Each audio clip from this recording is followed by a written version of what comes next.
everyone. In this video, I am concluding my Mark Russell Second Coming coverage, covering Volume 3.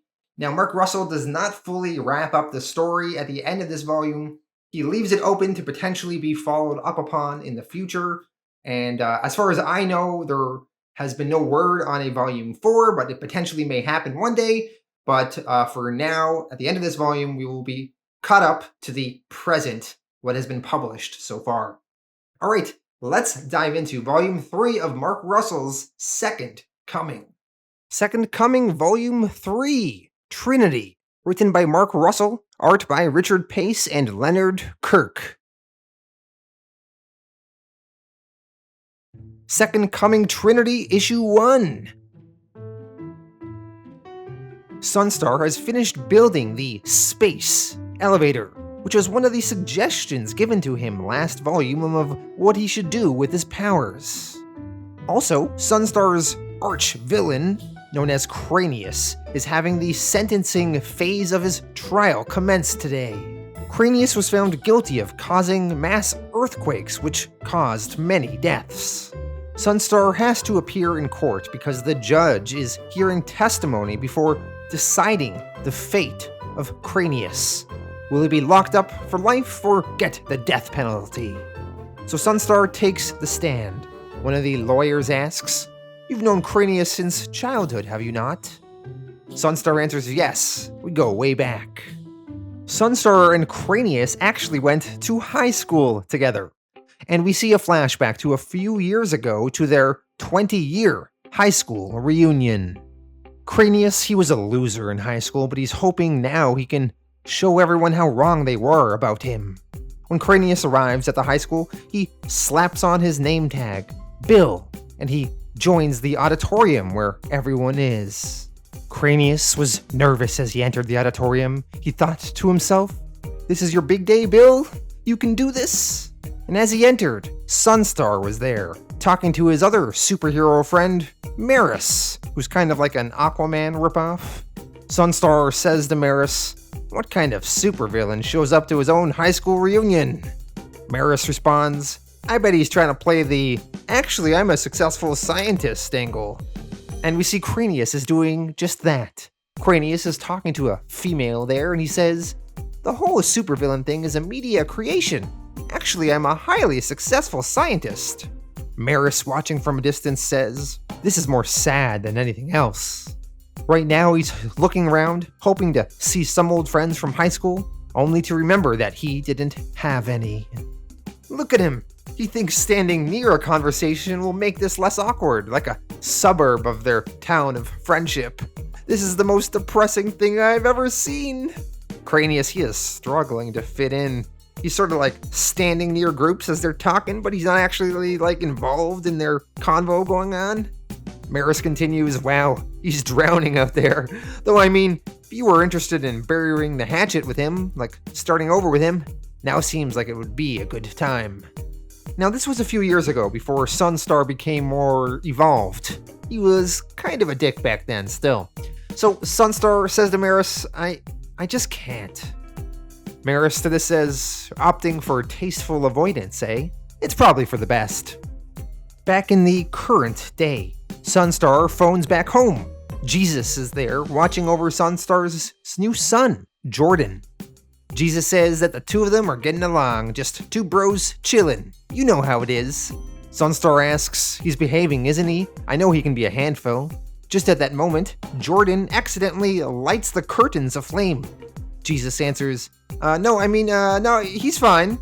Sunstar replies, "Well, thanks for watching him, Jesus. Having a kid is hard enough, but one with his abilities, well, I couldn't trust him with just anyone." Jesus asks, "How's the trial going?" Sunstar answers, "Great, I suppose. It's just that Cranius is, he more than deserves what's coming to him, and yet I can't help but feel somewhat guilty myself. Which is ridiculous. I never felt this way before you came along. I never would have noticed how utterly futile this is, this endless cycle of revenge. Every battle beginning with, 'This ends now,' even though we both know it's not true, because it never ends so long as the pain endures." Jesus to this responds, "Well, it's like it says in the Bible. If you really want to mess with someone's head, forgive them." We flash back again to Cranius's high school reunion. As Cranius is putting food on his plate, he notices a girl there, Tracy. She was the hall monitor back in the day. Cranius had such a crush on her. He used to skip class just so she'd stop him and demand to see a hall pass. She had such authority, such power. How could a boy not fall in love?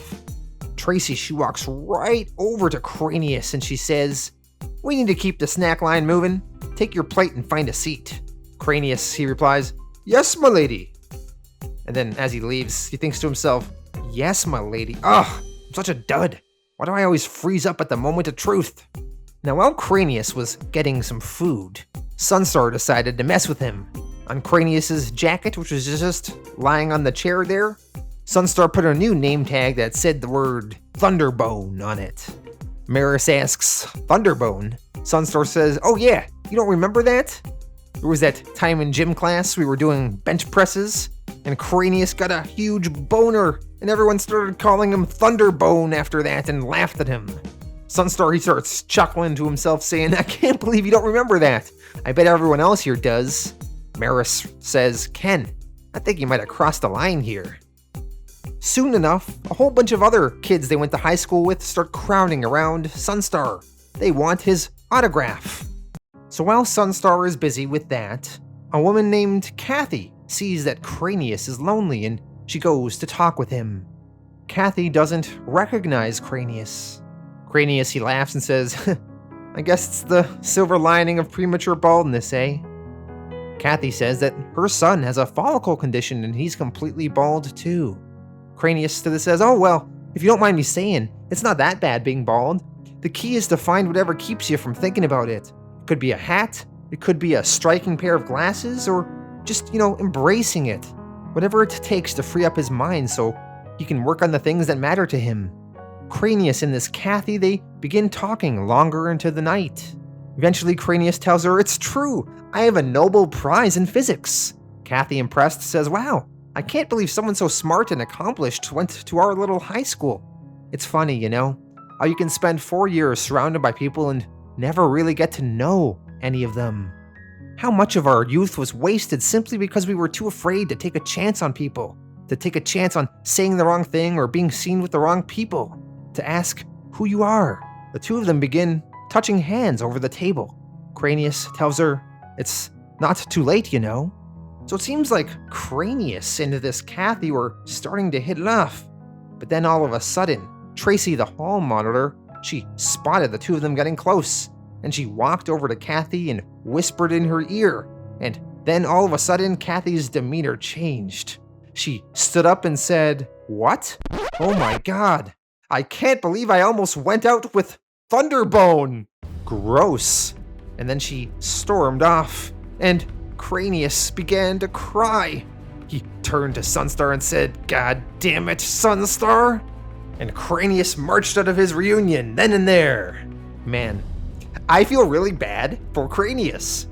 I mean, sure, he killed thousands by causing an earthquake, but that was pretty rough. Back in the present day at the sentencing hearing, Sunstar, he looked at Cranius with pity.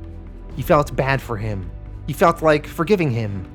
That is why Sunstar put in a word with the judge, and eventually the judge called the counselors to her bench.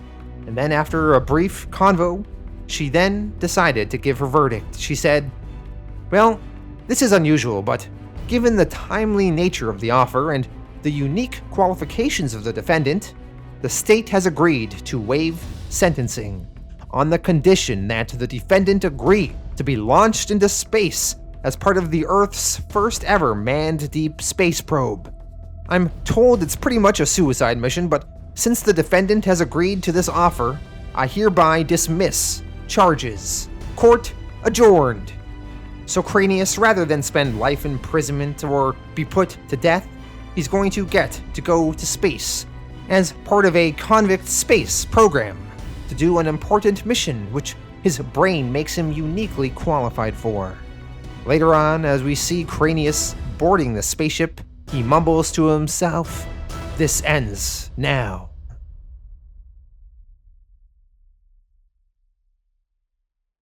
Second Coming Trinity Issue 2.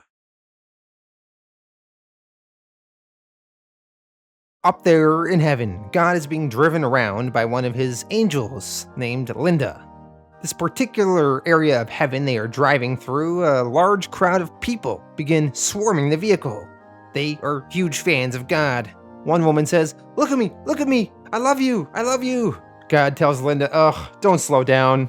Linda tells God, "They love you, boss." God responds, "They don't love me, Linda. Doesn't matter what kind of God I am, or even if I exist, it wouldn't change a thing. They're fans of their own fandom." Finally, they arrive at their destination, and God tells Linda to let him out here. Linda questions, "Are you sure, Lord?"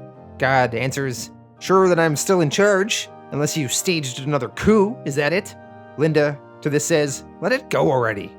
I'm just concerned, that this place is full of heretics." We see that they are in front of a place called Atheist Village. God answers, "Good, I like heretics.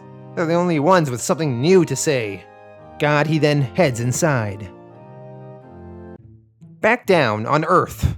The office space that Sunstar was renting out to hear people's suggestions, well, he has signed it over to Jesus. Jesus wants to have his own space, to have his Church of Jesus Christ, the Latchkey Kid, where he can discuss with his followers.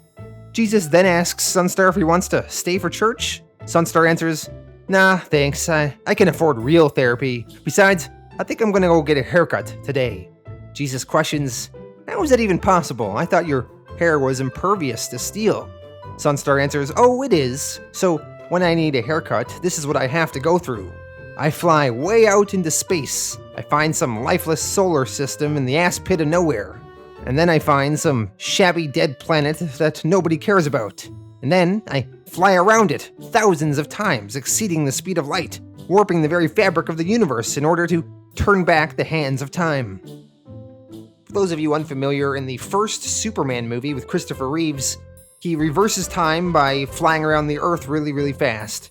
And I guess that is what Sunstar is doing to get a haircut. Sunstar continues his explanation. "And then slowly I turn back time for that world and everything in its orbit. And I keep doing it until I get back to a point when my hair was looking good." Jesus says, "That seems like a lot of trouble to go through." Sunstar answers, "Yeah, but it's worth it. How you look is what people think of you." Back up in heaven in the Atheist Village. All of the atheists are talking amongst themselves and with God. The atheists are saying, "You can't even complain about the Wi-Fi going out without someone saying, 'Have you prayed on it?' Or maybe it's God's will. I mean, am I crazy? These angels are public employees. They shouldn't be saying things like that." God to this says, "So presumptuous." The atheists continue, "The worst is how they always give you a God bless or a praise the Lord. I mean, we're in heaven already. Can we give the God thing a break already?" God to this says, "Yes, thank you." The atheists continue, "Or when they try to resolve a dispute by saying, 'What would Jesus do?' Like, I don't know, get himself killed?" God to this says, "All right, you've gone too far." The atheists tell God they're sorry, and God says, "It's all right, but once a dad, always a dad. You know how it is. I know you're atheists and all, but sometimes I feel like you're the only people I can really talk to. I created human beings because I was bored, because I thought it might be nice to hear what someone else thought about me and my creation. And I told the humans I was just a prayer away, which was okay when there was only like 2 people on Earth, but when the Earth started crawling with humans, the prayers became deafening, and nobody ever prayed to fill me in on the latest gossip or tell me anything fun. It was all just asking for stuff or using me as their emotional landfill. Before I knew it, I'd become the complaint department for all things. But it's not their fault, I suppose. They were supposed to be the cure for my loneliness, and I was supposed to be the cure for their suffering, so we both failed. Anyway, I gotta blow. See y'all next week." As God leaves, the atheists comment, "I still don't believe in him, but he's not a bad guy, actually." Out there in the deepness of space, Sunstar is on his random, isolated, empty, shitty planet that he's about to fly around real fast so he can get a haircut, and God appears before Sunstar. God asks him, "What are you doing?" Sunstar answers, "This is my haircut planet." God says, "This planet's chock full of microscopic worms. I'm trying to watch them evolve, but you keep setting them back." Sunstar apologizes. God tells the worms, "The work never ends, does it, worms?" God then tells Sunstar, "Look, there's this other planet, not too far from heaven actually. It's called Trinity. It revolves around a red giant, so your hair will be perfectly mortal there, and they'll give you a decent haircut. Just don't fly directly there, like I said, it revolves around a red giant, and that's the last place you want to lose your powers. I'll even hook you up with a decent barber, but you gotta give the other planet a rest, okay?" The two of them then fly back to Earth. God, he tells Sunstar, I just figured I'd hang out with you today. I mean, now that you messed up my worms. Plus, I'm just getting sick of heaven. The praying, the autograph hounds, it just never stops." So, Sunstar and God go inside Sunstar's apartment, and they watch some TV. They flip through a few channels. God eventually tells Sunstar, this is sort of what being God is like, Mostly just watching people. It might seem interesting now, but you'll get sick of it eventually. People often ask me why I forsaken them. The truth is, I just got bored. Sunstar's wife Sheila then comes in the room, and she asks if Sunstar is ready to go. God, he asks, "Oh, you guys have plans?" Sheila says they're going to an art museum. God, starting to invite himself along, says, "I like art." Sheila says, "I'd invite you, but it's sort of our date night." God to this says, "I like date night."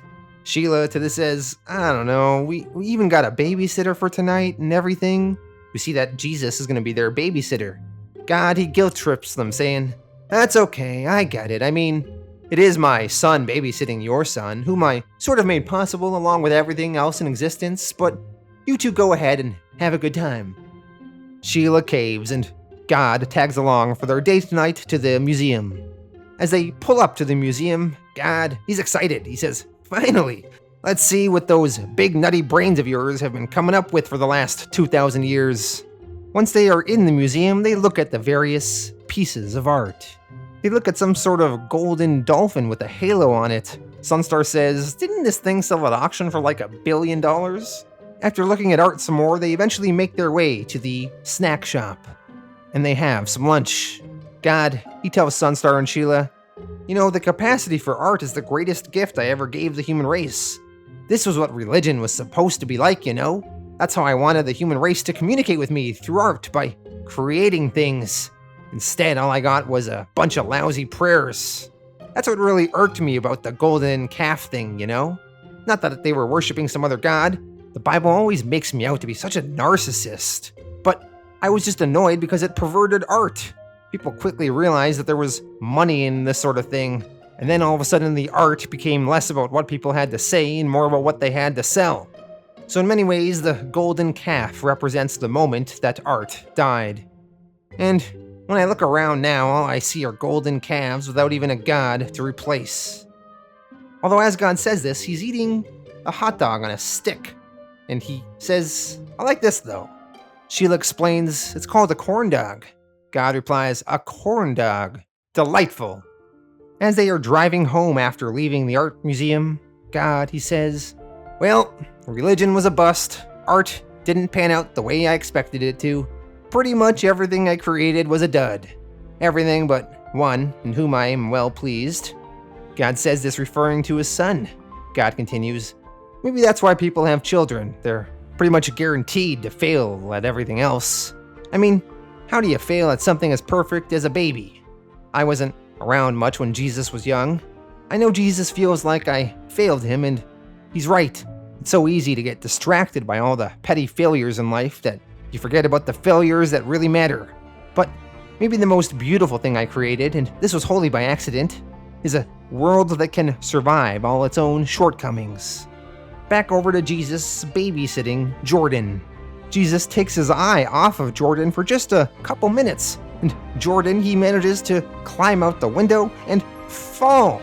But then as Jordan is falling to the earth, he begins to fly. Finally, when God, Sheila, and Sunstar arrive home, Jesus has Jordan with him, and the police have arrived, and luckily Jordan is okay. Jesus, holding Jordan, says, "It's okay, I'm sorry, it's okay." Second Coming, Trinity, Issue 3. Sunstar and Sheila check on Jordan. Thankfully, he is okay. God, he chastises Jesus, saying, "Where were you? You were supposed to be watching him." Jesus responds, "Oh, like you're one to talk. You created 8 billion people you aren't keeping an eye on." God to this says, "I did not create 8 billion people. I created 23 chromosomes and 4 DNA pairings. Just because I made the deck doesn't mean I want to deal every poker game. That's why I created sex. If they don't like it, they can stop at any time." Later on, back in Sunstar's apartment, Jesus apologizes for not keeping a closer eye on Jordan. Sunstar says it's okay. He's pretty much indestructible. As Sunstar says this, he chucks Jordan around the room. Sunstar tells Jesus, "It's the rest of the world you gotta worry about." Jesus to this says, "It's easy to forget sometimes." We then have a flashback to 2,000 years ago when Jesus was just a little kid. Jesus was really playing around with his Jesus powers back then, making a wooden sparrow come to life. One of the other moms in town comes to Joseph and Mary's home, and they blame Jesus for killing their boy, Zenon. The townspeople claim that Jesus was playing with the boy, and then he got mad, and the next thing they all knew, Zenon was dead. Little Jesus went to check out the boy along with the mother. Mary asked her son, "Just tell us the truth, what happened?" Jesus, lying, said, "I don't know. You must have tripped over a snake or something." Jesus then uses some crazy powers and makes this Zenon come back to life. Zenon, once he spurs back to life, says, "What's happening?" Jesus responded, "We were all just talking about how I didn't kill you, right?" Zenon says, "Oh, yeah, right, that's exactly what didn't happen, Lord. I must have tripped over a snake or something." The townspeople all then become scared of Jesus. They yell, "He's a sorcerer! He has unnatural powers!" Jesus yells, "I do not! Leave me alone! It's not true! Stop lying about me! I'm just like you!" And then, somehow with Jesus' powers, he snaps and removes the mouths out of everyone in the town square there. Mary chastises her son, saying, "You gave these people back their mouths right this minute." So Jesus, he does with a snap of his finger. As the months and years go by, the townspeople begin avoiding Jesus. They're scared of him. Jesus goes over to a house that his friends live in named Jesse and Martha. Jesus knocks on the door and asks if they can come out and play. The mother, scared of Jesus, says, "No." Jesus asks why not. The mother lies, saying, "Because they just left. That's right, they're not here." Jesus to this says, "Oh, really? Well, would you mind if I played with your sheep?" Jesus, he then magically turns the 2 children into sheep, and they walk outside of the house. The mother, she then falls to her knees and begins to cry. Jesus tells her, "Don't worry, I'll bring them back, but maybe remember this, the next time you try to lie to me." The mother, crying, says, "All right, you win, Jesus, you win. You want to turn my children into sheep? Go ahead, if that's all you want. A bunch of frickin' sheep." Jesus yells, "Do you know who I am?" The woman answers, "Yes, we're all very afraid of you, but let me tell you something. Fear is a short-term investment because once people stop fearing you or stop caring that they're afraid, they will throw you down the well, just as they have discarded every god and empire and bully before you." Jesus, at first he gets angry, but then he thinks on what the woman said and he realizes she is right. He turns the children then that are sheep back into their human form. Later on, Jesus, he has a serious conversation with that mother that had a talking to with him. He says to her, "What you said about fear isn't true though.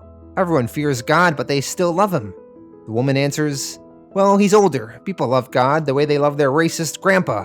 If you want people to love you, you have to offer them something different. Something other than fear and magic tricks." Jesus said, "But what is religion if not fear and magic tricks? I don't even remember why I came here in the first place. Maybe this was a terrible mistake. Maybe I'm a terrible mistake." The woman says, "Look, Jesus, you're a child, self-absorbed, destructive, and mean. But then the world is full of people like that. Maybe those are your followers. Maybe those are the people you're supposed to save. There are already enough religions for the rich and powerful, for priests and kings. Jesus, do you think that maybe you came here to start a religion for Everyone else that's screwed up? Jesus asks, maybe, but what do I tell them? The woman answers, what every screw-up needs to hear, that they're forgiven. If you want to be a shepherd, that's fine. Just be a good shepherd. We see in the current day, Jesus continues to live those words that woman told him those 2,000 years ago. And he gathers more followers that need help, that are screwed up in their own way. Now, while Jesus was doing all that, we see what Sunstar was up to. Sheila had to go to work, so Sunstar had to watch Jordan this day. So while Sunstar is hanging out at home with his son, he gets a call from another hero, Night Justice. Night Justice is currently being lowered into a vat of acid. Night Justice says, "Hey Sunstar, my friend, it's been too long. I haven't seen you since you've bred. We should get together soon, a team up, or, could just get sandwiches."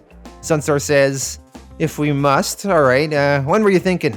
Night Justice says, now would be good." Later on, Sunstar arrives at where Night Justice is being lowered into the acid by a villain. Sunstar, he shows up. He also has Jordan with him, in a little carrying pouch for a baby in front of him. Sunstar says, "Where do you guys keep getting all these barrels of acid anyway?" Sunstar, he swoops in and saves Night Justice. The villain begins to try and run away. Night Justice yells, "He's getting away, Sunstar! Throw something at him!" So Sunstar grabs his son Jordan and chucks him at the villain, and then the villain falls down to the ground. Second Coming, Trinity, Issue 4. Sunstar continued his superheroics, taking his son along with him. But when Sheila found out, she was pissed, and she demanded that they get a babysitter. She did not want her son making mortal enemies until he's, at least 10 years old. So Sunstar, trying to find a babysitter on the cheap, went to his grandmother. The one person in the world who has experience with this sort of thing, as she raised Sunstar. Later on, Sunstar brings his grandmother back to his apartment to have her watch Jordan. Sheila questioned Sunstar, "Are you sure about this?" Sunstar answered, "Is anyone ever sure of anything? Look, I know she's been out of the game for a while, but she knows what she's doing. She's got all the right muscle memory for dealing with a superpowered child. After all, she kept me out of trouble when I was a kid." Sunstar's grandmother to this says, "Oh, is that what you think happened?" Sunstar, he let that go at the time, but then he remembered her response. "Is that what you think happened?" What did she mean by that?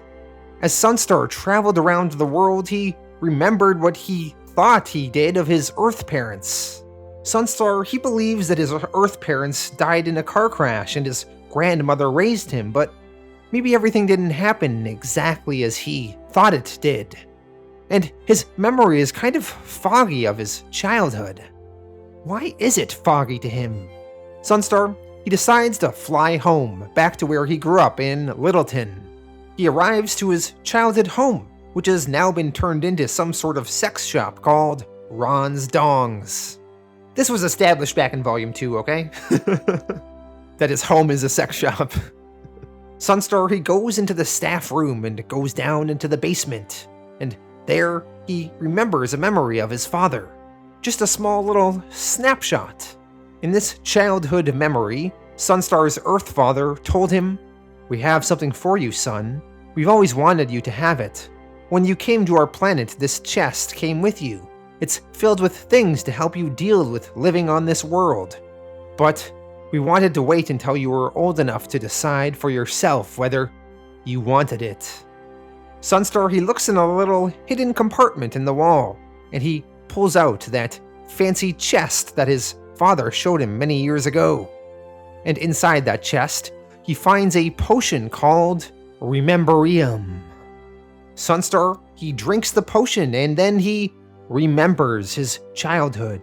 The fogginess is now gone. He remembers the past. And it is kind of messed up.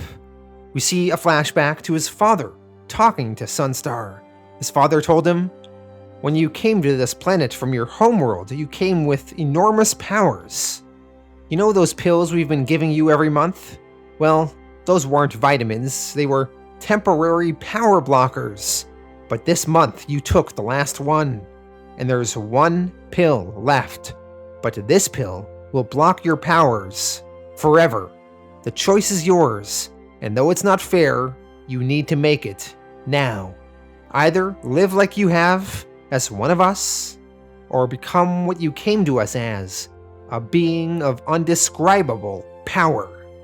Well, little Sunstar, when he was just a teenager then, he decided he'll take the power.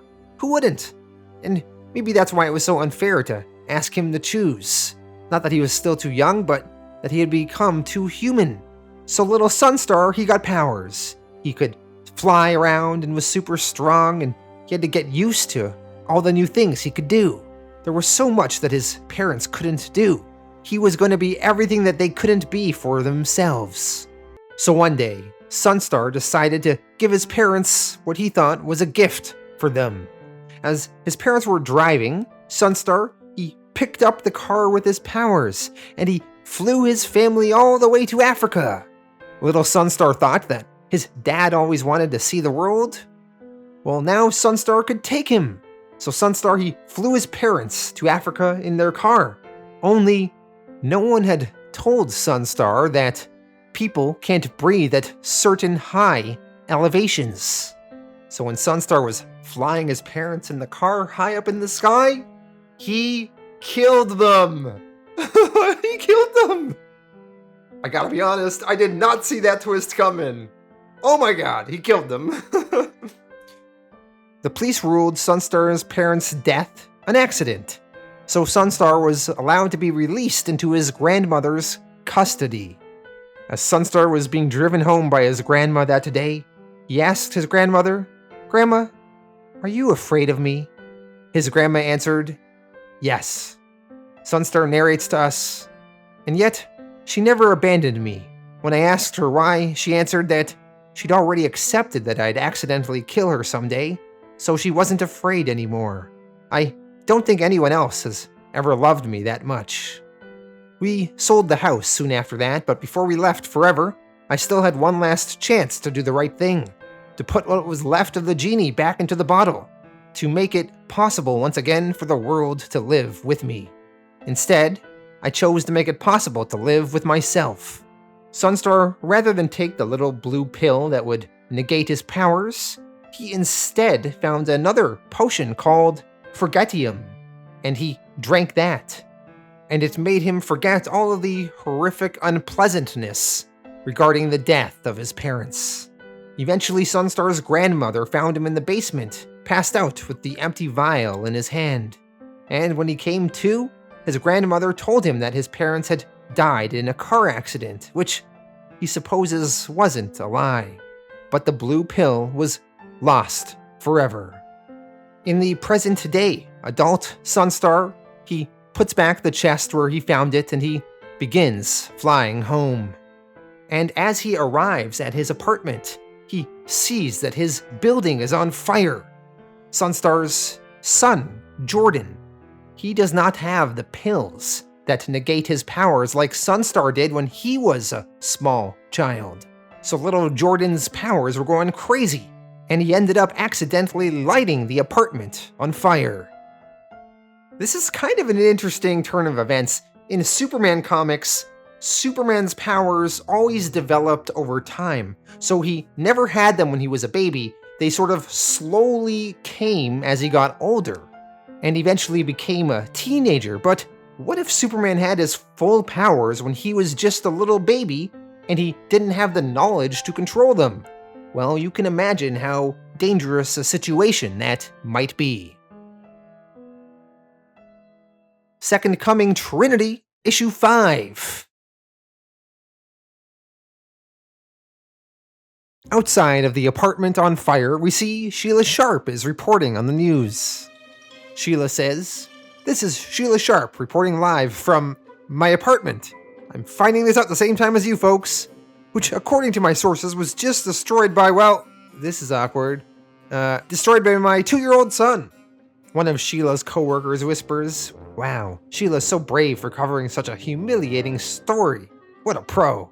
Sunstar, he flies through the apartment complex. Luckily, his grandmother is still alive. She actually lights her cigarette on the flames inside. And later, Sunstar eventually finds his son. Sunstar holds his boy in his arms and says, "It's okay, Jordan. Everything's going to be okay." Later on, we see Jesus is inviting new followers into his new church. They are all piling into the office space that he rented. A man on the street outside asks Jesus, "If I convert to your religion, can I use your bathroom?" Jesus tells him, "Down the hall on the left." Now that everyone has piled in, Jesus begins to address the crowd. He says, "So first, allow me to welcome you all to the Church of Jesus Christ, Latchkey Kid. We're new in town, and our mission is a simple one, to set the world straight on what I came here to tell you all the first time. Whether or not that should mean anything to you in your life, well, that's up to you. Now I know you've been told a lot of things over the years. That your salvation was somehow supposed to be a form of entertainment? That your salvation was dependent on choosing the right team? That there was a price of admission which once paid absolved you from any actual work or becoming a better human being? But if you're here, it's probably because you suspect that you've been lied to. So I'm here to tell you, if you did not realize this already, you should enter a church like you would a used car lot, ready to walk away without buying anything, aware of the possibility that you might be getting cheated. My first church didn't even have walls. It was as much a nature hike as sermon. People could join and leave as they saw fit. In retrospect, the walls may have been a mistake, because the real church is what happens inside you. You think church is supposed to be fun? A place to get a $5 cappuccino and listen to some uplifting soft rock? Well, it's not. A church is like a poorly funded county hospital for your soul, and we are up to our elbows in the sick, and we deliver babies all day every day. But healing is hard, giving birth to new souls is painful, and people don't go to hospitals for the coffee. They go to get well. And if you're not interested in getting better, then it's not a church you're looking for, it's a funeral home. I'm looking for people willing to feel the pain of childbirth, to do the hard and awful work of growing into decent human beings, because that's what it means to be born again. Just as Jesus says that, the man that asked him earlier about the bathroom, well, he comes out and says, excuse me, I think there may be a problem with your restroom. It's sort of flooding. All of a sudden, a whole bunch of disgusting sewage water piles out of the restroom and into the main area of this church office space. The crowd inside runs in terror as it's disgusting. Afterwards, once all the followers have left, Jesus talks to his intern/disciple, Tanya. Jesus tells Tanya, everything was going great until the slightest setback imaginable. Tanya says it's nothing a little plumbing can't fix, and, maybe fumigation.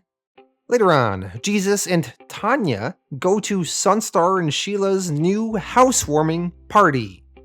We see there is a big ceremony unveiling Sunstar and Sheila's new home, and the mayor is there, and he says to the crowd, in exchange for all they've done for Urban City, and to better protect the citizens of Urban City from their super toddler, we would like to award Sunstar and Sheila Sharp with a new and completely fireproof house. After the speeches are done, a little mini celebration commences, and we see various snippets of what's going on in the crowd. Maris, the Aquaman-type hero, he sees the character Robot, who we were introduced to back in Volume 1. Maris says, "Hey Robot, it's been so long." Robot, though, he just sighs and says, "Sigh, here it comes." Maris continues, "Hey, you think I could get a ride later?" Robot, he knew that Maris was gonna be a mooch. Night Justice, talking to Sunstar, says, "I would be honored to mentor your son should the day come when he needs to avenge his dead parents." Sunstar to this says, "I think that would be a bad idea. He's been having trouble controlling his powers, so for everyone's safety, we're keeping him in the playroom today." Sunstar's therapist of their hero group is also there, and she says to Sunstar, "Oh, I would love to meet your son." Robot, who is also there, he chimes in and says, "Robot has never encountered a human child before. Well, not a living one." Why is Robot meeting so many dead children? Sunstar tells his therapist that it would not be a good idea for her to meet his son today. But oh no, Sunstar's grandmother didn't get the message, and she brought little Jordan outside. And Jordan, once again, his heat vision flares up, and he causes all sorts of fires outside of the home. And everyone there in attendance begins to run away in fear. Later on, though, after the festivities are over, they are all now inside the new fireproof home of Sunstar and Sheila's. I guess the idea is they'll raise Jordan in here until he's old enough to finally control his powers. Jesus, taking part in the housewarming celebration, gives Sunstar a pineapple. He tells Sunstar, "Well, this new place is certainly bigger." Sunstar responds, "Yes, welcome to our child prison. I think that was the idea, that we keep Jordan here at all times. Everything in this house is encased in a foam bauxite, completely fireproof." Sheila, she is drinking wine with Tanya, Jesus' intern/disciple. Sheila asks Tanya, "So what's it like being, a disciple?" Tanya answers, "It's like being a chauffeur, except I no longer get tips. The problem, I think, is that people join movements because they want someone to just tell them what to believe, to give them a simple explanation of the world that makes sense of everything. But the truth is rarely simple, So either you get a charlatan who's giving you what you need, or someone telling you the truth who leaves you feeling unfulfilled and crushed by the chaos." Sheila asks, "So why do you stick with him then?" Tanya answers why she decided to stick with Jesus, saying, "There's something compelling about someone who's nice that makes everyone else angry. So there's that, and he's got great stories." Elsewhere in the home, Sunstar and Jesus are watching Jordan destroy things. Sunstar expresses how it's hard raising Jordan. He's getting more powerful by the day, and Sunstar can't ask Grandma to babysit him anymore. Can't ask anyone. It's too dangerous. And yet every day I stay here with him, dozens of people die because I'm not doing my job. It's hard to know what I should do. Jesus tells Sunstar it can't be easy for him, being a child with that kind of power. Sunstar says, "Believe me, I know. It's hard to know what's best for him and what's best for everyone else, and to know where to draw the line between them." Jesus replies to this, "But what if both questions had the same answer? The only way for Jordan to have a life is for him to leave home." Sunstar gets a little surprised. He asks, "What are you saying?" Jesus continues, "Only what you already knew. You can never have a normal childhood here. What kind of man do you think he'll grow up to be if everyone sees him as an object of terror? There's a planet near heaven. It revolves around a red dwarf. He won't have any powers there. It's called Trinity." Sunstar, he grows angry when Jesus suggests this. He says, "That's my haircut planet. Wait, is that why God showed me the way to Trinity?" Jesus tells Sunstar, "It's what's best for Jordan. You know it's true." Sunstar, he grows angry, and he tells Sheila that Jesus wants him to send Jordan to another planet. This angers Sheila as well. Jesus, he tells them, "Look, just think about what I said, okay? Preferably not when I'm here. But for now, I think you have a slightly more pressing problem." Sheila questions, "Oh yeah? Like what?" Jesus points to a hole in the wall and says, "Like the fact that Jordan's gone." Second Coming Trinity, Issue 6. The super baby, Jordan, is still causing destruction all over the city. Sunstar, Sheila, along with the other heroes, are driving around town looking for him. While the search is going on, Sheila is not able to be at the news studio to report the news, so her young upstart named Cindy Albright will be taking her place this night. And it is clear from the pictures on Cindy's office of Sheila with her eyes gouged out, this is an opportunity Cindy has been waiting for. And when Cindy does report the news, she doesn't hold back. She says, "Hi, I'm Cindy Albright, filling in for Sheila Sharp, and not in a fueled by professional jealousy way either. All efforts to contain the toddler of terror and his rampage have thus far failed. The National Guard has been called out to deal with the threat. We are still in the early stages of the story, and though I don't want to jump to any conclusions, I think it's fair to blame poor parenting. We see glimpses of the destruction that Jordan is causing. He picks up a car and chucks it at a building, and then he destroys a tank. Back on the news, Cindy Albright continues her tirade. She says, "I mean, maybe I'm old-fashioned, but if you want to be in charge of bringing people news of the world, you at least ought to be able to control your own child," which, as a childless 24-year-old, I feel uniquely qualified to say. Why should the taxpayers of Urban City have to pay the price for some career gal's absentee mothering? And how high is that final bill going to be? That just seems like common sense, or at least it used to. Plus, I mean, does Urban City even need a super baby? Some of the executives there are watching the TV ratings for the news come in live, and they are through the roof. One person says, "People just really relate to Cindy's hyper-judgmental style." We see out there in the world, Jordan is still causing destruction. He picks up some trains and flies the train cars into the sky, and then some aircraft prepare to fire on Jordan. They do end up firing missiles, but Sunstar is there to absorb and protect Jordan from the blasts. Finally, Sunstar is able to grab his son and calm this reign of terror. Afterwards, once Sunstar and Sheila finally get Jordan back home, Sunstar realizes that Jesus is right. They cannot raise Jordan here on Earth.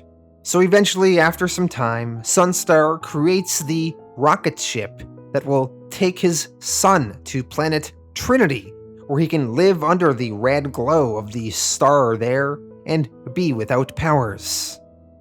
Elsewhere, we see Jesus back at his church/office space, has now managed to fix the plumbing, and he has invited his followers to come back in. When Jesus is beginning his next sermon, he asks the crowd if they have any questions for him. Someone in the crowd asks, "Is there a heaven?" Jesus answers, "Yes, but everyone goes there. It's not really something you should obsess over." Someone asks, "So then that must mean there's a hell too, right?" Jesus to this says, "Well, yeah, but it's not like there's any fire or demons like whips or ironic punishments or stuff like that. It's mostly just a pulp mill thing. It's not that bad." Someone to this says, "So what you're saying is that there's no point in even being here? In fact, it doesn't matter what we do since we all end up in the same place?" Jesus to this says, "No, it means the opposite. It means that this life couldn't possibly matter more. Because the true hell, the hell you want to avoid with every fiber of your being, is not a place. It's dying without ever having experienced a day of growth in your life. To have spent your days in the petty struggle to accumulate everything you ever wanted, and then having to face eternity without any of it. Hell is having to live forever as a soul, having never developed one, spending eternity as a baby. That's hell." Elsewhere out in the vastness of space, we see Sunstar has flown the rocket ship with his son Jordan in it. They are approaching planet Trinity. Sunstar is not going to go to Trinity himself, but he is going to send Jordan the rest of the way. Sunstar, as he says bye to his son, he says, "This is as close as I can get before I start losing my powers, so this is goodbye, son. I love you." We see, 2 years later on planet Trinity, baby Jordan finally crash lands on the planet. And 2 alien farmers manage to see the ship crash, and we assume they will collect and raise Jordan. Elsewhere on planet Trinity, 2 alien bureaucrats are walking through some sort of base. The one says to the other, "We just detected a spacecraft landing on the southern continent. We have to notify the Supreme Leader." The other says, "Are you sure we both should bother him with this? He's only been in power for like a week." The other says, "The Supreme Leader ordered us to notify him the moment any other off-worlder arrived on Trinity." The other alien questions, "I don't get it. The Supreme Leader is the most powerful being this planet has ever known. He can fly, he has super strength, he's indestructible, so what could he possibly have to worry about?" The other alien answers, "I don't know, but this is like the 3rd dictator I've worked for, and The funny thing about power is that the more you get, the less safe you feel. The two aliens then walk into another room, and we see who this supreme leader on the planet Trinity is. The one alien says, "Yes, I suppose we better tell Lord Cranius then." So it appears that Cranius, who we saw at the beginning of the first issue in this volume, was launched into space. Well, somehow through his intelligence has found his way to planet Trinity and has established himself as their supreme leader. And with this cliffhanger, we end Second Coming, Volume 3.